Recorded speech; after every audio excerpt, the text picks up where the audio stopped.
Hey yo, what's up? It's your boy Papa Z. So basa comment na naman tayo. Sabi dito ni ate, but still love prevailed at the end and finding myself forgiving him. So yun, sabi ni ate. So totoo naman. So sobrang hirap kasi mag-move on kapag ka ikaw ay galit ka sa tao. So galit ka dun sa someone na nanakit sa'yo or nag-cause ng too much pain sa puso mo. Anong pain? Pain daw. Yun nga, ng too much pain sa puso mo. Kasi mahirap yan, di ba? Lalo kung you give your all, na nag-all out ka dun sa tao na yun, tapos at the end of the day, hindi pala siya yung end game mo. So, sobrang hirap mo. And for you to be able to move on, you need to forgive. Sabi nga nila, to forgive is to forget.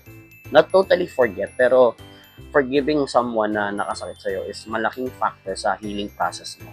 Kasi napakahirap mag-move on kapag galit ka dun sa tao. Every time kasi na may galit ka sa puso mo, ano yan papahirapan ka niyan.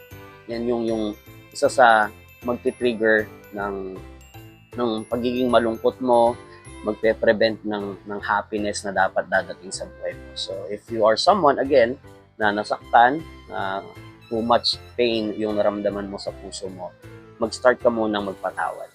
Alam kong mahirap magpatawad, lalo sa taong nakagawa sa atin ng hindi maganda. Pero, at the end of the day, forgiveness is something na kailangan mo, hindi para dun sa tao na kundi para sa sarili mo.